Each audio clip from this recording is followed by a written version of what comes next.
ಸ್ನಾನ ಮಾಡಿ ತಲೆಯನ್ನು ಒರೆಸಿಕೊಳ್ಳುತ್ತಿದ್ದೆ. ಹಿಂದೆಯಿಂದ ನನ್ನ ಅತ್ತೆ ಮಗ ಬಂದು ಗಟ್ಟಿಯಾಗಿ ನನ್ನನ್ನು ತಬ್ಬಿಕೊಂಡ. ನಮ್ಮಿಬ್ಬರಿಗೂ ಮದುವೆ ಅಂತ ಚಿಕ್ಕಂದಿನಿಂದ ಹೇಳುತ್ತಿದ್ದರು. ಆದರೆ ನನಗೆ ಇಷ್ಟವಿರಲಿಲ್ಲ. ಇವನಿಗೆ ನನ್ನಿಂದ ದೂರ ಹೋಗು ಅಂತ ಹೇಳಿದಾಗ ಅವನು ತನ್ನ ಹಿಡಿತವನ್ನು ಬಿಗಿಗೊಳಿಸಿದ.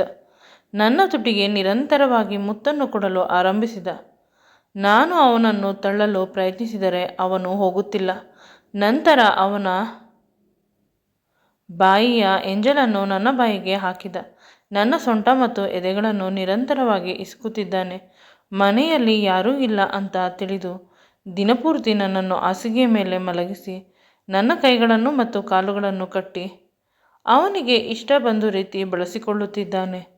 ನನ್ನ ದೇಹದ ಮೇಲೆಲ್ಲ ಅವನ ಕಚ್ಚಿದ ಗಿಂಡಿದ ಗುರುತುಗಳು ಅವನ ಪ್ರೀತಿಯನ್ನು ವ್ಯಕ್ತಪಡಿಸುತ್ತಿವೆ. ಬೇಡ ಅನ್ನುತ್ತಿದ್ದ ನಾನೇ ಅವನ ಪ್ರೀತಿಗೆ ಕ್ಷಣದಿಂದ ಕ್ಷಣಕ್ಕೆ ಸೋಲುತ್ತಿದ್ದೇನೆ. ನನ್ನ ಹೆಸರು ಕಾಂತಿ. ಅಪ್ಪ ಅಮ್ಮನ ಮುದ್ದಿನ ಮಗಳು. ನನಗೆ ಇಬ್ಬರು ತಂಗಿಯಂದಿರು ಇದ್ದಾರೆ. ಅವರು ಅಜ್ಜಿಯ ಮನೆಯಲ್ಲಿ ಓದುತ್ತಿದ್ದಾರೆ. ಏಕೆಂದರೆ ಇಲ್ಲಿ ಅಪ್ಪ ಅಮ್ಮ ಹೊರಗಡೆ ಕೆಲಸಕ್ಕೆ ಹೋಗುತ್ತಾರೆ. ಅವರನ್ನು ನೋಡಿಕೊಳ್ಳಲು ಸಾಧ್ಯವಿಲ್ಲ. ನಾನು ಇಷ್ಟೇ ದಿನ ಸಿಟಿಯಲ್ಲಿ ಹಾಸ್ಟೆಲ್ನಲ್ಲಿ ಓದುತ್ತಿದ್ದೆ. ಒಳ್ಳೆಯ ಕಂಪನಿಯಲ್ಲಿ ಕೆಲಸ ಸಿಕ್ಕಿದೆ. ಇನ್ನೊಂದು ವಾರ ಆದ ಮೇಲೆ ಡ್ಯೂಟಿಗೆ ಅಪಾಯಿಂಟ್ ಆಗುತ್ತೇನೆ. ಅಲ್ಲಿಯವರೆಗೂ ಮನೆಯಲ್ಲಿ ಇದ್ದು ಹೋಗೋಣ ಅಪ್ಪ ಅಮ್ಮನ ಜೊತೆ ಅಂತ ಬಂದೆ. ಊರಿನಲ್ಲಿ ಎಲ್ಲ ಕಡೆ ಹೋದರೂ ನನ್ನ ಮಾತೆ ನನಗೆ ತುಂಬ ಮರ್ಯಾದೆ ಕೊಡುತ್ತಾರೆ. ಈ ಹೆಸರು ನಾನು ಸಂಪಾದನೆ ಮಾಡಿದ್ದು. ಏಕೆಂದರೆ ನಾವು ಚಿಕ್ಕಂದಿನಲ್ಲಿ ಇದ್ದಾಗ ನಮಗೆ ಯಾರೂ ಮರ್ಯಾದೆ ಕೊಡುತ್ತಿರಲಿಲ್ಲ. ಯಾರದಾದರೂ ಮನೆಗೆ ಟಿವಿ ನೋಡಲು ಹೋದರೂ ಕೂಡ ಒಳಗಡೆ ಸೇರಿಸುತ್ತಿರಲಿಲ್ಲ. ತುಂಬ ಬಲವಂತ ಮಾಡಿದರೆ ಚಪ್ಪಲಿ ಬಿಡುವ ಜಾಗದಲ್ಲಿ ನನ್ನನ್ನು ಮತ್ತು ನನ್ನ ತಂಗಿಯಂದಿರನ್ನು ಕೂರಿಸುತ್ತಿದ್ದರು. ಅಮ್ಮ ಯಾರ ಮನೆಗೆ ಹೋಗಬೇಡಿ ಅಂತ ಬೈದರೂ ಕೂಡ ನಾವು ಹೋಗುತ್ತಿದ್ದೆವು. ಏಕೆಂದರೆ ನಮ್ಮ ಸಹಪಾಠಿಗಳ ಮನೆಯಲ್ಲಿ ಟಿವಿ ಇತ್ತು. ಅವರು ಈ ಪಿಕ್ಚರ್ ನೋಡಿದೆ, ಆ ಪಿಕ್ಚರ್ ನೋಡಿದೆ, ಅದರ ಜೊತೆಗೆ ಕೆಲವು ಧಾರಾವಾಹಿಗಳ ಹೆಸರನ್ನು ಹೇಳುತ್ತಿದ್ದರು. ನಾವು ಅವರ ಜೊತೆ ಮಾತನಾಡಬೇಕು ಆ ವಿಷಯದ ಬಗ್ಗೆ ಅಂತ ತಿಳಿದುಕೊಳ್ಳಲು ಟಿವಿ ನೋಡಲು ಹೋಗುತ್ತಿದ್ದೆವು. ಒಮ್ಮೊಮ್ಮೆ ಅಮ್ಮ ರಾತ್ರಿ 10 ಗಂಟೆ ಆದರೂ ಮನೆ ಒಳಗಡೆ ಸೇರಿಸುತ್ತಿರಲಿಲ್ಲ. ಅಕ್ಕಪಕ್ಕದ ಮನೆಯವರೆಲ್ಲ ಬೈದ ಮೇಲೆ ಸೇರಿಸುತ್ತಿದ್ದಳು. ಏಕೆಂದರೆ ಅವಳು ತುಂಬ ಕಷ್ಟಪಟ್ಟು ನಮ್ಮನ್ನು ಸಾಕುತ್ತಿದ್ದಳು. ಬೆಳಿಗ್ಗೆ 4 ಗಂಟೆಗೆ ಎದ್ದು ಎಲ್ಲ ಅಡಿಗೆಯನ್ನು ಮಾಡಿಟ್ಟು ಹೋಗುತ್ತಿದ್ದಳು. ಸ್ಕೂಲಿನಲ್ಲಿ ಅಡುಗೆ ಮಾಡುವುದು ಅವಳ ಕೆಲಸ. ಅಲ್ಲಿ ಅಡುಗೆ ಮಾಡಿ ಆದ ಮೇಲೆ ಮನೆಗೆ ಬಂದು ಪುನಃ ಇಲ್ಲಿರುವ ಕೆಲಸವನ್ನು ಮಾಡಬೇಕು. ಅವಳು ತುಂಬ ಕಷ್ಟಪಡುತ್ತಿದ್ದಳು. ಒಮ್ಮೊಮ್ಮೆ ಅವಳ ಕಷ್ಟಕ್ಕೆ ನಾವು ಸಹಾಯ ಮಾಡಬೇಕು. ನಾವು ಚೆನ್ನಾಗಿ ಓದಿ ಸಂಪಾದನೆ ಮಾಡಬೇಕು ಅಂತ ಚಿಕ್ಕಂದಿನಿಂದ ತುಂಬ ಆಸೆಯನ್ನು ಇಟ್ಟುಕೊಂಡಿದ್ದೆವು. ಆ ಆಸೆ ನನ್ನ ವಿಷಯದಲ್ಲಿ ನೆರವೇರುತ್ತಾ ಇದೆ.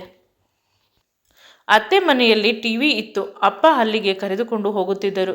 ಅತ್ತೆಗೆ ಆಸೆ ನಾವೆಲ್ಲ ಬಂದಿರುವುದು. ಆದರೆ ಅತ್ತೆಯ ಮನೆ ಜಾಯಿಂಟ್ ಫ್ಯಾಮಿಲಿ.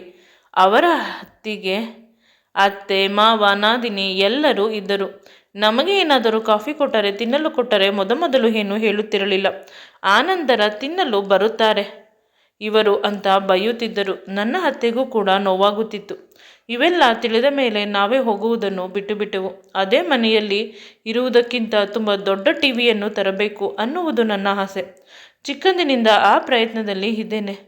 ಆಗ ಅತ್ತೆ, ಇವಳು ನನ್ನ ಸೊಸೆ, ನೀನು ಅವಳನ್ನು ಬಯಬಾರದು ಅಂತ ನಾದಿನಿಗೆ ಹೇಳುತ್ತಿದ್ದಳು. ನಾದಿನಿ ಕೇಳುತ್ತಿರಲಿಲ್ಲ. ನನ್ನ ಅಣ್ಣನ ಮಗನಿಗೆ ಶ್ರೀಮಂತರ ಮನೆ ಹುಡುಗಿಯನ್ನು ತಂದು ಮದುವೆ ಮಾಡುವುದು. ನಿಮ್ಮನ್ನು ತಂದೆ ನಾವು ತುಂಬ ಕಷ್ಟಪಟ್ಟಿದ್ದೇವೆ. ಅತ್ತಿಗೆ, ಪ್ರತಿಯೊಂದು ನಮ್ಮ ಜವಾಬ್ದಾರಿ. ಹಾಗೆ ಮಾಡಿ ಇಟ್ಟಿದ್ದೀರಾ. ನಿಮಗೆ ತವರು ಮನೆಯಿಂದ ಏನೂ ಇಲ್ಲ. ಇನ್ನು ಇವಳನ್ನು ತಂದುಕೊಂಡರೆ ನಾನು ಅಣ್ಣ ಮತ್ತು ಅಪ್ಪ ಅಮ್ಮನಿಗೆ ಈ ವಿಷಯವನ್ನು ಹೇಳಿ ನಿಮ್ಮನ್ನು ಬಯಸುತ್ತೇನೆ ಅಂತ ಓಡಿ ಹೋದಳು. ಅಂದು ದೊಡ್ಡ ಜಗಳವಾಗಿತ್ತು. ಮಾವ ಅತ್ತೆಗೆ ಚೆನ್ನಾಗಿ ಬೈದರು. ನಿಮ್ಮ ತವರು ಮನೆಯಿಂದ ಯಾರಾದರೂ ಈ ಮನೆಗೆ ಶಾಶ್ವತವಾಗಿ ಬರುತ್ತಾರೆ ಅಂದರೆ ನೀನು ಹೊರಟು ಹೋಗು ಇಲ್ಲಿಂದ ಅಂತ. ಅಂದಿನಿಂದ ಇಲ್ಲಿಯವರೆಗೂ ನಾವು ಆ ಮನೆ ಕಡೆ ತಲೆಯನ್ನು ಕೂಡ ಹಾಕುವುದಿಲ್ಲ. ವರ್ಷಕ್ಕೆ 1-2 ಸಲ ನಮ್ಮ ಮನೆಗೆ ಬರುತ್ತಾರೆ, ಹೋಗುತ್ತಾರೆ ಅಷ್ಟೆ. ಕುಂಕುಮವನ್ನು ಅಪ್ಪ ಚೆನ್ನಾಗಿ ಕೊಡುತ್ತಾರೆ. ಅವರಿಗೆ ಇಲ್ಲವಾದರೂ ಅವರ ತಂಗಿಯನ್ನು ಚೆನ್ನಾಗಿ ನೋಡಿಕೊಳ್ಳುತ್ತಾರೆ. ಅವರಿಗೆ ಹೊಟ್ಟೆ ಸಂಕಟ. ನನ್ನ ತಂಗಿಯ ಜೀವನ ನನ್ನಿಂದ ಹಾಳಾಗಿ ಹೋಯಿತು. ಒಳ್ಳೆಯ ಮನೆಗೆ ಕೊಡಬಹುದಿತ್ತು ಅಂತ. ಇವರುಗಳ ಸಮಸ್ಯೆ ಇದ್ದಿದ್ದೇ ಅಂದುಕೊಂಡು ನಾನು ನನ್ನ ಟೀಚರ್ನ ಸಹಾಯದಿಂದ ಪೇಟೆಯಲ್ಲಿ ಇರುವ ಹಾಸ್ಟೆಲ್ಗೆ ಸೇರಿಕೊಂಡೆ. ಅಲ್ಲೇ ಗೌರ್ಮೆಂಟ್ ಸ್ಕೂಲ್ ಇತ್ತು, ಅದಕ್ಕೆ ಅಡ್ಮಿಷನ್ ಆದೆ. ನನ್ನ ಪರ್ಸೆಂಟೇಜ್ ನೋಡಿ ನನಗೆ ತುಂಬ ಸೌಲಭ್ಯಗಳು ಸಿಕ್ಕಿತು. ಇದರಿಂದ ನನ್ನ ಎಜುಕೇಷನ್ ಕಂಪ್ಲೀಟ್ ಮಾಡಿದ್ದೇನೆ. ಇಂದು ನಮ್ಮ ಮನೆಗೆ ಅತ್ತೆಯ ಮನೆಯವರೆಲ್ಲ ಬಂದಿದ್ದಾರೆ. ನಾನು ಹುಟ್ಟಿದ ಸಮಯದಿಂದಲೂ ಇದೇ ಮೊದಲ ಬಾರಿ ಅವರ ಮನೆಯವರೆಲ್ಲ ನಮ್ಮ ಮನೆಗೆ ಬಂದಿರುವುದು. ಏನು ಬಂದಿದ್ದಾರೆ, ದೊಡ್ಡ ಮನೆಯವರು ನಮ್ಮ ಮನೆಗೆ ಸುಮ್ಮನೆ ಹಾಗೆ ಬರುವುದಿಲ್ಲ ಅಂತ ಯೋಚನೆ ಇತ್ತು. ನನಗೆ ಕೈ ತುಂಬ ಸಂಬಳ ಬರುತ್ತದೆ, ಒಳ್ಳೆಯ ಕಂಪನಿಗೆ ಜಾಯ್ನ್ ಆಗಿದ್ದೇನೆ ಅನ್ನುವ ವಿಷಯ ಊರಿನಲ್ಲಿ ಎಲ್ಲ ಕಡೆ ಟಾಮ್ ಟಾಮ್ ಆಗುತ್ತಿದೆ. ನನ್ನ ಮರ್ಯಾದೆ ಜಾಸ್ತಿ ಆಗುತ್ತಿದೆ. ಅತ್ತೆ ಚೂಡಿದಾರನ್ನು ತಂದುಕೊಟ್ಟಳು. ಅದು ತುಂಬ ಕಾಸ್ಟ್ಲಿ ಅಂತ ಅನಿಸಿತು. ನಾನು ಬೇಡ ಅಂತ ಅಂದರೂ, ನಿನ್ನ ಅತ್ತೆ ತೆಗೆದುಕೊಟ್ಟಿದ್ದು ಬೇಡ ಅಂತ ಹೇಗೆ ಅಂತೀಯ ಅಂತ ಅತ್ತೆಯ ನಾದಿನಿ ಅಂದಳು. ಅವಳನ್ನು ನೋಡಿ ಸ್ವಲ್ಪ ಕೋಪ ಬಂತು. ಚಿಕ್ಕಂದಿನಲ್ಲಿ ಇವಳೇ ನಮ್ಮನ್ನು ಟಿವಿ ನೋಡಲು ಬಿಡುತ್ತಿರಲಿಲ್ಲ. ಇಂದು ನಮ್ಮ ಮನೆಗೆ ಏಕೆ ಬಂದಿದ್ದಾಳೆ ಅಂತ ಯೋಚನೆ ಮಾಡುತ್ತಿದ್ದೆ. ಈ ಮಧ್ಯೆ ಅತ್ತೆಯವರ ಮೊದಲ ಮಗನನ್ನು ಪರಿಚಯ ಮಾಡಿಸಿಕೊಟ್ಟರು. ಅವನು ಕಿರಣ್. ನೋಡಲು ಸುಂದರವಾಗಿದ್ದಾನೆ, ಆದರೆ ಅಷ್ಟೊಂದು ಸ್ಟೈಲಿಶ್ ಆಗಿಲ್ಲ. ತುಂಬ ವಿದ್ಯಾಭ್ಯಾಸ ಇಲ್ಲ ಅಂತ ಅನಿಸುತ್ತದೆ. ಅವನು ಹೇಗಿದ್ದರೆ ನನಗೆ ಏನು ಅಂತ ಅಂದುಕೊಳ್ಳುವ ಸಮಯಕ್ಕೆ ನನಗೆ ಅರ್ಥ ಆಯಿತು. ಚಿಕ್ಕಂದಿನಿಂದ ಅತ್ತೆ ಇವನನ್ನು ನನ್ನ ತಲೆಗೆ ಕಟ್ಟಬೇಕು ಅಂತ ಅಂದುಕೊಂಡಿದ್ದು ಇಂದು ಹೂ ಮುಡಿಸುವ ಶಾಸ್ತ್ರ ಅಂತ ಅನಿಸುತ್ತದೆ. ಅಮ್ಮ ಬೆಳಗಿನಿಂದ ನನ್ನನ್ನು ಚೆನ್ನಾಗಿ ರೆಡಿ ಮಾಡುತ್ತಿದ್ದಳು. ನನ್ನ ಹತ್ತಿರ ಏಕೆ ಈ ವಿಷಯವನ್ನು ಹೇಳಿಲ್ಲ ಅಂತ ಅಮ್ಮನನ್ನು ರೂಮಿಗೆ ಕರೆದುಕೊಂಡು ಹೋಗಿ ಗಲಾಟೆ ಮಾಡಿದೆ. 2 ವರ್ಷವಾದ ಮೇಲೆ ಮದುವೆ, ಆಗ ನೋಡೋಣ ಅಂದಳು. ಅಕಸ್ಮಾತ್ ನೀನು ಒಪ್ಪಿಲ್ಲವಾದರೆ ಈಗ ನಿನ್ನ ಅತ್ತೆ ಇನ್ನು ಎಂದು ಈ ಮನೆಗೆ ಬರುವುದಿಲ್ಲ ಅಂದಾಗ ಭಯದಿಂದ ನಾನು ಶಾಸ್ತ್ರವನ್ನು ಮಾಡಿಸಿಕೊಂಡೆ. ಹುಡುಗ ಖುಷಿಯಿಂದ ಇದ್ದ. ಅವನನ್ನು ನೋಡಿ ಅಸಹ್ಯವಾಗುತ್ತಿತ್ತು. ಎಲ್ಲರೂ ಮನೆಗೆ ಹೊರಟು ಹೋದರು. ನಾನು ರೂಮಿನಲ್ಲಿ ಹೋಗಿ ಅಳುತ್ತಿದ್ದೆ. ನನ್ನ ಕಣ್ಣೀರು ಯಾರಿಗೆ ಬೇಕು? ನಾನು ಕೆಲಸ ಸಿಕ್ಕಿದ ಮೇಲೆ ಇಲ್ಲಿಗೆ ಬರಲೇಬಾರದಿತ್ತು. ಈ ಶಾಸ್ತ್ರ ಮಾಡಿದ ತಕ್ಷಣ ನಾನೇನು ಅವನನ್ನು ಮದುವೆ ಆಗಿಬಿಡುತ್ತೇನೆ, ಇಲ್ಲ ತಾನೆ ಅಂತ ಮನಸ್ಸಿಗೆ ಧೈರ್ಯ ಮಾಡಿಕೊಂಡೆ. 2 ದಿನಗಳು ಕಳೆದ ನಂತರ ಇನ್ನು 4 ದಿನದಲ್ಲಿ ಪೇಟೆಗೆ ಹೊರಟು ಹೋಗುತ್ತೇನೆ ಅಂತ ಯೋಚಿಸುತ್ತಿದ್ದೆ. ಅಷ್ಟರಲ್ಲಿ ಅಪ್ಪ ಅಮ್ಮ ಪೇಟೆಯಲ್ಲಿ ಇಂದು ಯಾರದೋ ಮದುವೆ ಇತ್ತು, ನಮ್ಮ ಸಂಬಂಧಿಕರದು. ಅಲ್ಲಿ ಹೋಗಿದ್ದಾರೆ. ತಂಗಿಯರು ಇಬ್ಬರು ಪೇಟೆಯಲ್ಲಿ ಓದುತ್ತಿದ್ದಾರೆ. ನಾನು ಓದುತ್ತಿದ್ದ ಸ್ಕೂಲು ಮತ್ತು ಹಾಸ್ಟೆಲ್ನಲ್ಲಿ ಅವರ ಭವಿಷ್ಯದ ಬಗ್ಗೆ ಅಷ್ಟೊಂದು ಯೋಚಿಸುವ ಅವಶ್ಯಕತೆ ಇಲ್ಲ. ನಾನು ಸಿಟಿಗೆ ಹೋದ ಮೇಲೆ ಅವರನ್ನು ಚೆನ್ನಾಗಿ ನೋಡಿಕೊಳ್ಳುತ್ತೇನೆ ಅಂತ ಯೋಚಿಸುತ್ತಿದ್ದೆ. ಅಷ್ಟರಲ್ಲಿ ಹಿಂದೆಯಿಂದ ಬಂದು ಯಾರೋ ನನ್ನನ್ನು ಗಟ್ಟಿಯಾಗಿ ತಬ್ಬಿಕೊಂಡರು. ನಾನು ಯಾರು ಅಂತ ನೋಡುವ ಸಮಯಕ್ಕೆ ನನ್ನ ಕಣ್ಣನ್ನು ಅವರ ಕೈಗಳಿಂದ ಮುಚ್ಚಿ ನನ್ನ ತುಟಿಗೆ ಮುತ್ತನ್ನು ನಿರಂತರವಾಗಿ ಕೊಡುತ್ತಿದ್ದಾರೆ. ಇಷ್ಟೊಂದು ಅಧಿಕಾರ ನನ್ನ ಮೇಲೆ ನಾನು ಯಾರಿಗೂ ಕೊಟ್ಟಿಲ್ಲ ಅಂತ ಕಿರುಚಲು ಆರಂಭಿಸಿದೆ. ಆದರೆ ಕಿರುಚಲು ಎದುರುಗಡೆ ಇರುವ ಮನುಷ್ಯ ಬಿಡುತ್ತಿಲ್ಲ. ಅವನು ನಿರಂತರವಾಗಿ ನನ್ನ ತುಟಿಗೆ ಮುತ್ತನ್ನು ಕೊಡುತ್ತಿದ್ದಾನೆ. ನಾನು ಮಾತಾಡದೇ ಇರಲಿ ಅಂತ ನನ್ನ ಸೊಂಟವನ್ನು ಗಟ್ಟಿಯಾಗಿ ಹಿಡಿದುಕೊಂಡ. ಅಷ್ಟೇ ಅಲ್ಲ, ನನ್ನ ಉಸಿರಿನಲ್ಲಿ ಅವನು ಉಸಿರಾಡುತ್ತಿದ್ದಾನೆ. ನನಗೆ ಭಯವಾಗಿ ನಿಧಾನವಾಗಿ ನೋಡಿದಾಗ ಎದುರುಗಡೆ ಇದ್ದ ಮನುಷ್ಯನನ್ನು ನೋಡಿ ನಾನು ಬೆಚ್ಚಿದೆ. ಚೆನ್ನಾಗಿ ಕೋಪ ಬಂದು ಅವನಿಗೆ ಏಟುಗಳನ್ನು ಹೊಡೆದೆ. ನಿನಗೆ ಎಷ್ಟು ಧೈರ್ಯ ನನ್ನ ಮೇಲೆ ಅಧಿಕಾರ ಚಲಾಯಿಸುತ್ತಿದ್ದಾಗ ಅಂದಾಗ ಅತ್ತೆಯ ಮಗ ಹೇಳುತ್ತಾನೆ, ನೀನು ನನ್ನನ್ನು ಬಿಟ್ಟು ಹೊರಟು ಹೋಗುತ್ತೀಯಂತೆ. ಶಾಸ್ತ್ರವನ್ನು ಕೇವಲ ಕಾಟಾಚಾರಕ್ಕೆ ಮಾಡಿಸಿಕೊಂಡಿದ್ದಾಳೆ. ಅವನಂತ ಅವಿದ್ಯಾವಂತನನ್ನು ಅವಳು ಮದುವೆ ಆಗುವುದಿಲ್ಲ ಅಂತ ಪ್ರತಿಯೊಬ್ಬರು ಹೇಳುತ್ತಿದ್ದಾರೆ ಅಂತ ಅಂದಾಗ ಅವಳು, ಹೌದು, ನಿಜವಾಗಲೂ ನಾನು ಕಾಟಾಚಾರಕ್ಕೆ ನಿನ್ನನ್ನು ಮದುವೆ ಆಗುತ್ತಿರುವುದು ಅಲ್ಲ, ಶಾಸ್ತ್ರ ಮಾಡಿಸಿಕೊಂಡಿದ್ದು. ನಮ್ಮಿಬ್ಬರ ಮದುವೆ ಎಂದು ಆಗುವುದಿಲ್ಲ. ನನ್ನನ್ನು ಗಟ್ಟಿಯಾಗಿ ಹಿಡಿದುಕೊಂಡು ಪುನಃ ನನ್ನ ತುಟಿಗೆ ದೀರ್ಘವಾಗಿ ಚುಂಬಿಸಿದ. ಪ್ರಥಮ ಮುತ್ತು ತುಂಬ ಮಧುರವಾಗಿತ್ತು. ಅವನ ಬಾಯಿಂದ ನನ್ನ ಬಾಯಿಗೆ ಎಂಜಲನ್ನು ಹಾಕಿದ. ನನಗೆ ಅಸಹ್ಯವಾಯಿತು. ಆದರೂ ಕೂಡ ಅವನು ನನ್ನ ಬಟ್ಟೆಯನ್ನು ತೆಗೆಯಲು ಪ್ರಯತ್ನಿಸುತ್ತಿದ್ದಾನೆ. ನಾನು ಇದಕ್ಕೆ ಅವಕಾಶ ಮಾಡಿಕೊಡುತ್ತಿಲ್ಲ. ನಾನು ಮದುವೆ ಆಗಬೇಕು ಅನ್ನುವ ಆಸೆ ನನಗೆ ತುಂಬ ಇದೆ. ನನ್ನ ಬದುಕನ್ನು ಹಾಳು ಮಾಡಬಾರದು ನೀನು ಅಂತ ಹೇಳಿದಾಗ ಈಗಲೇ ಮದುವೆ ಆಗೋಣ ಅಂತ ತಾಳಿ ಕಟ್ಟಲು ಮುಂದೆ ಬಂದ. ನಾನು ಒಪ್ಪಲಿಲ್ಲ. ತಾಳಿಯನ್ನು ಕಿತ್ತು ಎಸೆದೆ. ಅದು ಎಲ್ಲಿಯೋ ಹೋಗಿ ಬಿದ್ದಿತು. ನನಗೆ ಭಯ ಮತ್ತು ಕೋಪ ಎರಡೂ ಬಂತು. ಅವನು ನನ್ನನ್ನು ಗಟ್ಟಿಯಾಗಿ ತಬ್ಬಿಕೊಂಡ. ಅವನ ಅಪ್ಪುಗೆ ಒಂದು ರೀತಿ ಚಂದ ಅಂತ ಅನಿಸಿತು, ಒಂದು ರೀತಿ ಕಂಫರ್ಟ್. ನಾನು ಭಯಪಡುವ ಅವಶ್ಯಕತೆ ಇಲ್ಲ ಅಂತ. ನಂತರ ಅವನು ನನ್ನನ್ನು ಹಾಸಿಗೆ ಮೇಲೆ ಎತ್ತುಕೊಂಡು ಹೋಗಿ ಮಲಗಿಸಿದ. ನಾನು ಅವನನ್ನು ದೂರ ತಳ್ಳಿದೆ, ಇದಕ್ಕೆ ಅವಕಾಶ ಮಾಡಿಕೊಡಬಾರದು ಅಂತ. ಆದರೆ ಅವನು ಪುನಃ ಪುನಃ ನನ್ನನ್ನು ತನ್ನವಳನ್ನಾಗಿ ಮಾಡಿಕೊಳ್ಳಲು ಏನು ಮಾಡಬೇಕು ಅದೆಲ್ಲವನ್ನು ಮಾಡುತ್ತಿದ್ದಾನೆ. ಅರಿಶಿಣದ ದಾರಕ್ಕೆ ಅರಿಶಿಣದ ಕೊಂಬನ್ನು ಹಾಕಿಕೊಂಡು ಕಟ್ಟಿಕೊಂಡು ಬಂದ. ಅದನ್ನು ನನ್ನ ಕತ್ತಿಗೆ ಕಟ್ಟಲು ಪ್ರಯತ್ನಿಸಿದ. ಆದರೆ ನಾನು ಅವಕಾಶ ಮಾಡಿಕೊಟ್ಟಿಲ್ಲ. ನಂತರ ಅವನು ಕೋಪದಿಂದ ನನ್ನನ್ನು ಗಟ್ಟಿಯಾಗಿ ತಬ್ಬಿಕೊಂಡು ಮುತ್ತುಗಳನ್ನು ಕೊಟ್ಟ. ಅವನು ತುಂಬ ಶಕ್ತಿಯುತವಾಗಿ ಇದ್ದ. ನನ್ನ ಬಟ್ಟೆಗಳನ್ನು ಕಿತ್ತು ಎಸೆದು ನನ್ನನ್ನು ಆಕ್ರಮಿಸಿದ. ನಿಜ ಹೇಳಬೇಕು ಅಂದರೆ ನನಗೆ ಒಂದು ರೀತಿ ರೋಮಾಂಚನವಾಗುತ್ತಿತ್ತು. ಅವನ ಮೇಲೆ ಇರುವ ಕೋಪ, ಸಿಟ್ಟು ನಿಧಾನವಾಗಿ ಕಡಿಮೆಯಾಗುತ್ತಿತ್ತು.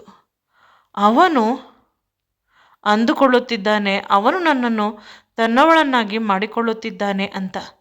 ಆದರೆ ನಿಜವಾಗಿಯೂ ನಾನೇ ನನ್ನನ್ನು ಅವನಿಗೆ ಅರ್ಪಿಸುತ್ತಿದ್ದೇನೆ. ಅವನ ಬೆತ್ತಲಾದ ದೇಹ ನನ್ನ ಬೆತ್ತಲಾದ ದೇಹವನ್ನು ಆವರಿಸಿತು. ಕ್ಷಣ ಮಾತ್ರದಲ್ಲಿ ನಮ್ಮಿಬ್ಬರ ಮಿಲನ ಆಗಿ ಹೋಯಿತು. ಅವನು ನನ್ನಲ್ಲಿ ಅವನ ಅಸ್ತಿತ್ವವನ್ನು ಬಿಟ್ಟ. ಆ ಸಮಯದಲ್ಲಿ ನನಗೆ ಚಂದ ಅಂತ ಅನಿಸಿದರೂ ಇದೆಲ್ಲ ಆದ ಮೇಲೆ ಅವನನ್ನು ದೂರ ತಳ್ಳಿದೆ. ಅವನಿಗೆ ಚೆನ್ನಾಗಿ ಹೊಡೆದೆ. ಎಷ್ಟು ಧೈರ್ಯ! ಮದುವೆಗಿಂತ ಮುಂಚೆ ನನ್ನ ಜೊತೆ ಈ ರೀತಿ ಮಾಡಿದ್ದೀಯಾ ಅಂತ ಅಳಲು ಶುರು ಮಾಡಿದೆ. ಆಗ ಅವನು ಅವನ ಅದರುವ ಕೈಗಳಿಂದ ನನ್ನನ್ನು ಹಿಡಿದುಕೊಂಡು, ಚಿಕ್ಕಂದಿನಿಂದ ನಾನು ನಿನ್ನನ್ನು ತುಂಬ ಪ್ರೀತಿ ಮಾಡುತ್ತಿದ್ದೇನೆ. ಅಮ್ಮ ನಿನ್ನನ್ನು ತೋರಿಸಿ ಯಾವಾಗಲೂ ಹೇಳುತ್ತಿದ್ದಳು, ನೀನೇ ನನ್ನ ಹೆಂಡತಿ ಅಂತ. ಎಂದೂ ಕೂಡ ಬೇರೆ ಹುಡುಗಿಯನ್ನು ನೋಡಿಲ್ಲ. ಮದುವೆ ಆದರೆ ನಿನ್ನ ಜೊತೆ, ಇಲ್ಲವಾದರೆ ಹೀಗೆ ಇದ್ದು ಬಿಡುತ್ತೇನೆ. ಇಷ್ಟು ದಿನ ಹೇಗೋ ಇದ್ದೆ. ಕಳೆದ ವಾರ ನೀನು ಊರಿಗೆ ಬಂದಾಗ ದಾರಿಯಲ್ಲೂ ನಿನ್ನನ್ನು ನೋಡಿದೆ. ಅಂದಿನಿಂದ ನಿನ್ನನ್ನು ಬಿಟ್ಟು ದೂರ ಇರಲು ಸಾಧ್ಯವಾಗುತ್ತಿಲ್ಲ. ನನಗೆ ನೀನು ಬೇಕು ಅಂತ ಅವಳ ಹಣೆಗೆ ಪುನಃ ಮುತ್ತು ಕೊಟ್ಟ. ನೀನು ಏನು ಹೇಳಿದರೂ ನಾನು ಮಾಡುತ್ತೇನೆ, ಆದರೆ ನೀನು ನನ್ನವಳಾಗಬೇಕು ಅಷ್ಟೇ ಅನ್ನೋದು ಅವನ ಮಾತಾಗಿತ್ತು. ಅದಕ್ಕೆ ಅವಳು, ನೀನು ನಿನ್ನ ಆಸೆಯನ್ನು ತೀರಿಸಿಕೊಂಡೆ, ಆದರೆ ನನ್ನ ಆಸೆ ಏನು ಅಂತ ಅವನು ಕೇಳಿದ. ನನ್ನ ಹುಡುಗ ತುಂಬ ಎಜುಕೇಟೆಡ್ ಆಗಿರಬೇಕು ಅನ್ನುವ ಆಸೆ. ಆಗ ಅವನು, ನಾನು ಕರೆಸ್ಪಾಂಡೆನ್ಸಲ್ಲಿ ಓದುತ್ತೇನೆ ಸರಿ ತಾನೆ ಅಂತ ಕೇಳಿದ. ನಾನು ಅಲ್ಲಿಯವರೆಗೂ ನೀನು ನಿನ್ನ ಮುಖವನ್ನು ನನಗೆ ತೋರಿಸಬಾರದು ಅಂತ ಹೇಳಿ ಅವಳು ಊರಿಗೆ ಹೊರಟು ಹೋದಳು. ಅವಳಿಗೆ ಭಯ, ಇಲ್ಲೇ ಇದ್ದರೆ ಇದೇ ವಿಷಯವನ್ನು ಇಟ್ಟುಕೊಂಡು ಈ ಊರಿನ ಜನ ನನಗೆ ಇವನ ಜೊತೆ ಮದುವೆ ಮಾಡಿಸಿಬಿಡುತ್ತಾರೆ. ಅವನು ದಡ್ಡ, ತಲೆ ಹೊಡೆದರೆ 2 ಅಕ್ಷರ ಬರುವುದಿಲ್ಲ. ಅವನು ಹೇಗೆ ಡಿಗ್ರಿ ಪಾಸ್ ಮಾಡುತ್ತಾನೆ ಅಂತ ಅಂದುಕೊಂಡು ಇವಳು ನೆಮ್ಮದಿಯಾಗಿ ಇದ್ದಳು. ಆದರೆ ಅವಳ ದೇಹ ಒಮ್ಮೆ ಅವನ ಸ್ಪರ್ಶವನ್ನು ಒಪ್ಪಿಕೊಂಡ ಮೇಲೆ ಪುನಃ ಪುನಃ ಅವನ ಜೊತೆ ಬೇಕು ಅಂತ ಕೇಳುತ್ತಿತ್ತು. ಆದರೆ ಇವಳು ಅದನ್ನೆಲ್ಲ ತುಂಬ ಕಂಟ್ರೋಲ್ ಮಾಡಿದಳು. ಮೆಡಿಟೇಷನ್ ಮಾಡಲು ಪ್ರಾರಂಭಿಸಿದಳು. ಅವಳ ಬದುಕನ್ನು ಅವಳು ಬದುಕುತ್ತಿದ್ದಾಳೆ. ತಂಗಿಯಂದಿರನ್ನು ನೋಡಿಕೊಳ್ಳುತ್ತಿದ್ದಾಳೆ. ಅಷ್ಟೇ ಅಲ್ಲ, ಅಪ್ಪ ಅಮ್ಮನಿಗೂ ತಿಂಗಳಿಗೆ ದುಡ್ಡನ್ನು ಕಳಿಸುತ್ತಿದ್ದಾಳೆ. ನಾನು ಇಲ್ಲಿಗೆ ಬಂದು 2-3 ವರ್ಷವಾಯಿತು. ಇಂದು ಆಫೀಸ್ನಲ್ಲಿ ಕೆಲಸ ಜಾಸ್ತಿ ಇರಲಿಲ್ಲ. ಸ್ವಲ್ಪ ರೆಸ್ಟ್ ಮಾಡಬೇಕು ಅಂತ ಅನಿಸಿತು. ಮನೆಯ ಕಡೆ ನಡೆದೆ. ಮನೆಯ ಬಾಗಿಲಿನಲ್ಲಿ ಯಾರೋ ಒಂದು ಹುಡುಗ ಕುಳಿತಿದ್ದಾನೆ. ಹತ್ತಿರ ಹೋಗಿ ನೋಡಿದಾಗ ತಿಳಿಯಿತು, ಅದು ನನ್ನ ಅತ್ತೆ ಮಗ ಕಿರಣ್ ಅಂತ. ನಾನೊಬ್ಬಳು ಆಟೋ ಹತ್ತಿ ಹೊರಟು ಹೋಗೋಣ ಅಂತ ಅಂದುಕೊಂಡೆ. ಅಷ್ಟರಲ್ಲಿ ಅವನು ನನ್ನನ್ನು ನೋಡಿ ನನ್ನ ಹತ್ತಿರ ಬಂದ. ನಾವಿಬ್ಬರು ಈಗ ಹೆಚ್ಚು ಕಡಿಮೆ ರೋಡಿನಲ್ಲೇ ಇದ್ದೇವೆ. ಏನು ಮಾತನಾಡಬಾರದು ಅಂತ ಸುಮ್ಮನಾದೆ. ಕಿರಣ್ ನನ್ನನ್ನು ಗಟ್ಟಿಯಾಗಿ ತಬ್ಬಿಕೊಂಡ. ಕೊನೆಗೆ ಅವನು ಮನೆಗೆ ಹೋಗಿ ಮಾತನಾಡೋಣ ಅಂತ ನನ್ನ ಬಳಿ ಕೇಳಿದಾಗ ನಾನು ಏನೂ ಮಾತನಾಡದೆ ಮನೆಗೆ ಹೋದೆ. ಅವನು ನನ್ನನ್ನು ಹಿಂಬಾಲಿಸಿದ. ಮನೆ ಒಳಗಡೆ ಹೋದಾಗ ಅವನು ಪುನಃ ನನ್ನನ್ನು ತಬ್ಬಿಕೊಂಡು, ಪ್ಲೀಸ್ ನಾವಿಬ್ಬರು ಮದುವೆ ಆಗೋಣ. ನೋಡು, ನೀನು ಹೇಳಿದ ಡಿಗ್ರಿ ಸರ್ಟಿಫಿಕೇಟ್, ನಾನು ಚೆನ್ನಾಗಿ ಓದಿ ಪಾಸಾಗಿದ್ದೇನೆ. ನೀನು ಯಾವ ಪ್ರಶ್ನೆ ಕೇಳಿದರೂ ಅದಕ್ಕೆ ಉತ್ತರ ಕೊಡುತ್ತೇನೆ. ಬೇಕಾದರೆ ಇಂಗ್ಲೀಷ್ನಲ್ಲಿ ಮಾತನಾಡುತ್ತೇನೆ. ನನಗೆ ಇಂಗ್ಲೀಷ್ ಬರುತ್ತದೆ ಅಂತ ಹೇಳಿದ. ನನಗೆ ಅವನನ್ನು ನೋಡಿ ಅಯ್ಯೋ ಪಾಪ ಅಂತ ಅನಿಸಿತು. ನಾನು ಮೌನವಾದೆ. ಏನು ಮಾತನಾಡಬೇಕು ಅಂತ ತಿಳಿಯುತ್ತಿಲ್ಲ. ಅವನು ಓದುವುದಿಲ್ಲ ಅಂತ ಅಂದುಕೊಂಡಿದ್ದೆ, ಆದರೆ ಓದಿ ಪಾಸಾಗಿ ಸರ್ಟಿಫಿಕೇಟ್ ತಂದಿದ್ದಾನೆ. ಅದು ನನಗೆ ಆಶ್ಚರ್ಯ. ನಾನು ಮಾತನಾಡದೇ ಇರುವುದನ್ನು ತಿಳಿದು ಅವನು ಮಂಡಿ ಊರಿ ಕುಳಿತುಕೊಂಡು ನನ್ನ ಕಡೆ ಕೈ ಹಿಡಿದ. ದಯವಿಟ್ಟು ನನ್ನನ್ನು ಮದುವೆ ಆಗು. ನೀನು ಹೇಳಿದ ಹಾಗೆ ಕೇಳುತ್ತೇನೆ. ಮದುವೆ ಆದ ಮೇಲೆ ಪ್ರತಿದಿನ ಪ್ರತಿಕ್ಷಣ ನೀನು ನನಗೆ ಕಷ್ಟ ಕೊಟ್ಟರೂ ನೋವು ಮಾಡಿದರೂ ಸಹಿಸಿಕೊಳ್ಳುತ್ತೇನೆ. ಆದರೆ ಕೇವಲ ನೀನು ನನ್ನವಳಾಗು ಅಂತ ಅಳುತ್ತಾ ಇದ್ದಾನೆ. ನೀನು ಯಾವಾಗಲೂ ನನ್ನವಳೇ. ನೀನು ಇಲ್ಲದ ಬದುಕು ನನಗೆ ಬೇಡ. ನೀನು ಇದ್ದರೆ ಅದು ನರಕ ಆದರೂ ಕೂಡ ನಾನು ಚೆನ್ನಾಗಿ ಬದುಕುತ್ತೇನೆ ಅಂತ ಒಂದೇ ಸಮನೆ ಅವನು ಮಾತನಾಡುತ್ತಿದ್ದಾನೆ. ಅವಳು ಅವನನ್ನು ಮೇಲೆ ಹೇಳು, ಮಕ್ಕಳ ರೀತಿ ಆಡಬೇಡ. ನಮಗೂ ಕೂಡ ವಯಸ್ಸಾಗಿದೆ. ಮದುವೆ ಆದಾಗಲೇ ಮಕ್ಕಳಾಗಿದ್ದರೆ ಇಷ್ಟೊತ್ತಿಗೆ ಇಬ್ಬರು ಮಕ್ಕಳಾಗುತ್ತಿದ್ದರು ಅಂತ ಅವಳು ನಗುತ್ತಾ ಹೇಳಿದಳು. ಅಂದರೆ ನೀನು ಮತ್ತೆ ಪುನಃ ನನ್ನನ್ನು ಮರುಮದುವೆ ಆಗುತ್ತೀಯಾ ಅಂತ ಅವಳ ಬಳಿ ಆಸೆಯ ಕಣ್ಣುಗಳಿಂದ ನೋಡಿದ. ಆಗ ಅವಳು ನಗುತ್ತಾ ತಲೆ ಅಲ್ಲಾಡಿಸಿದಳು. ಆದರೆ ಕಿರಣ್ ಮೇಲೆ ಎದ್ದು, ಜೋರಾಗಿ ಹೇಳು, ನೀನು ನನ್ನನ್ನು ಮದುವೆ ಆಗುತ್ತೀಯಾ ಅಂತ. ಅವಳು ಜೋರಾಗಿ ಹೇಳಿದಳು, ಕಿರಣ್, ಐ ಲವ್ ಯು. ನಾನು ನಿನ್ನನ್ನು ಮದುವೆ ಆಗುತ್ತೇನೆ ಅಂತ. ಆ ಮಾತನ್ನು ತಿಳಿದು ಅವನು ಖುಷಿಯಿಂದ ಕುಣಿದಾಡಿದ. ಅಷ್ಟರಲ್ಲಿ ಅವರ ಮನೆಗೆ ಲಾಯರ್ ಬಂದರು. ಅವಳು ತನಗೆ ಈ ವಿಷಯ ತಿಳಿದಿಲ್ಲ. ಈ ಮನೆಗೆ ಲಾಯರ್ ಏಕೆ ಬಂದರು? ನಮ್ಮ ಬಳಿ ಅಷ್ಟೊಂದು ಪ್ರಾಪರ್ಟಿ ಇಲ್ಲ ಅಂತ ಹೇಳಿದಾಗ, ಕಿರಣ್, ನಾನೇ ಕರೆಸಿರುವುದು. ನೀನು ಏಕೆ ಅಂತ ಪ್ರಶ್ನೆ ಮಾಡಿದಾಗ, ಅವರು ಒಳಗೆ ಬರಲಿ ಎಲ್ಲ ತಿಳಿಯುತ್ತದೆ ಅಂತ. ಅದು ಕಿರಣ್ ಮನೆಯಲ್ಲಿ ಅವರ ಅಪ್ಪ, ಅಮ್ಮ, ಅಜ್ಜ ಎಲ್ಲರ ಆಸ್ತಿಯನ್ನು ತುಂಬ ವರ್ಷಗಳಿಂದ ಇವರೇ ಮೇಂಟೈನ್ ಮಾಡುತ್ತಿರುವುದು. ಅವಳು ಒಳಗಿನಿಂದ ಹೋಗಿ ಕಾಫಿ ತಂದಳು. ಅಷ್ಟರಲ್ಲಿ ಲಾಯರ್ ಅವಳಿಗೆ ಹೇಳುತ್ತಾರೆ, ಎಲ್ಲ ಆಸ್ತಿಯನ್ನು ಕಿರಣ್ ನಿನ್ನ ಹೆಸರಿಗೆ ಬರೆದಿದ್ದಾನೆ. ಈ ಆಸ್ತಿಯ ಒಡತಿ ನೀನೆ ಅಂತ ಹೇಳಿದಾಗ ಅವಳು ಭಯಪಟ್ಟಳು. ಅತ್ತೆ ಮಾವ ಏನು ಮಾಡುತ್ತಾರೆ ಅಂದಾಗ, ಅವರನ್ನು ಕೇಳಿ ಮಾಡಿರುವುದು. ಅವರಿಗೆ ನನಗಿಂತ ನಿನ್ನ ಮೇಲೆ ನಂಬಿಕೆ ಜಾಸ್ತಿ. ಸ್ವಲ್ಪ ಹೊತ್ತು ಅವಳು ಎಮೋಷ್ನಲ್ ಆದಳು. ಅವಳಿಗೆ ಈಗಲೂ ಕೂಡ ನಂಬಲು ಸಾಧ್ಯವಾಗುತ್ತಿಲ್ಲ. ಅವಳಿಗೆ ಆಶೀರ್ವಾದ ಮಾಡಿ ಹೋದರು. ಇತ್ತ ಕಿರಣ್ ಅವಳನ್ನು ಮಾತನಾಡಿಸಲು ಪ್ರಯತ್ನಿಸಿದರು. ಅವಳು ಮಾತನಾಡುತ್ತಿಲ್ಲ. ಇಷ್ಟೊಂದು ಆಸ್ತಿಯನ್ನು ಇಟ್ಟುಕೊಳ್ಳುವ ಯೋಗ್ಯತೆ ನನಗಿಲ್ಲ ಅಂತ ಅವಳು ಹೇಳಿದಾಗ, ಆ ಯೋಗ್ಯತೆ ನಿನಗೆ ಇದೆ. ನೀನು ನನ್ನ ಹೆಂಡತಿ ಆಗುವವಳು. ಗಂಡನ ಆಸ್ತಿಯೆಲ್ಲ ಹೆಂಡತಿಗೆ ಸೇರಬೇಕು. ನೀನು ನನ್ನ ಬದುಕಿನ ಲಕ್ಷ್ಮಿ ಅಂತ ಹೇಳಿ ಅವಳನ್ನು ಗಟ್ಟಿಯಾಗಿ ತಬ್ಬಿಕೊಂಡ. ಅವಳಿಗೆ ಈಗಲೂ ಕೂಡ ಆಶ್ಚರ್ಯವಾಗುತ್ತಿದೆ. ಒಂದೊಂದು ರೂಪಾಯಿಗೂ ಕಷ್ಟಪಡುತ್ತಿದ್ದಳು. ಅಂತಹುದರಲ್ಲಿ ಎಷ್ಟೊಂದು 1000 ಕೋಟಿ ಆಸ್ತಿ ನನ್ನ ಹೆಸರಿನಲ್ಲಿ ಇದೆ ಅಂದ ತಕ್ಷಣ ಕನಸು ಅಂತ ಅನಿಸುತ್ತಿದೆ. ದಯವಿಟ್ಟು ನನ್ನನ್ನು ಕ್ಷಮಿಸು. ನಾನು ತುಂಬ ನಿನಗೆ ನೋವು ಮಾಡಿದ್ದೇನೆ. ಎಷ್ಟೊಂದು ನೀನು ನನ್ನನ್ನು ಪ್ರೀತಿ ಮಾಡುತ್ತೀಯಾ ಅಂತ ಅವನನ್ನು ಗಟ್ಟಿಯಾಗಿ ತಬ್ಬಿಕೊಂಡಳು. ನಮ್ಮಿಬ್ಬರ ಮದುವೆಯನ್ನು ತುಂಬ ಅದ್ಧೂರಿಯಾಗಿ ಮಾಡಿಕೊಳ್ಳೋಣ. ನೀನು ಎಲ್ಲಿ ಹೇಳಿದರೆ ಅಲ್ಲಿ ಅಂತ ಅವನು ಹೇಳಿದ. ಅವನ ಖುಷಿಯನ್ನು ನೋಡಿ ಇವಳ ಮನಸ್ಸು ತುಂಬಿ ಬಂತು. ಏನು ಮಾತನಾಡಲು ಸಾಧ್ಯವಾಗದೆ ಅವನ ತುಟಿಗಳ ಮೇಲೆ ತನ್ನ ತುಟಿಯನ್ನು ಇಟ್ಟಳು. ನಿರಂತರವಾಗಿ ಇಬ್ಬರು ಮುತ್ತನ್ನು ಕೊಟ್ಟುಕೊಳ್ಳುತ್ತಿದ್ದಾರೆ. ಮುಂದೆ ಈ ವಿಡಿಯೋ ನಿಮಗೆ ಇಷ್ಟವಾಗಿದ್ದಲ್ಲಿ ದಯವಿಟ್ಟು ನನ್ನ ಚಾನಲನ್ನು ಲೈಕ್ ಮಾಡಿ, ಶೇರ್ ಮಾಡಿ ಮತ್ತು ಸಬ್ಸ್ಕ್ರೈಬ್ ಮಾಡಿ. Thanks for watching and keep supporting me always.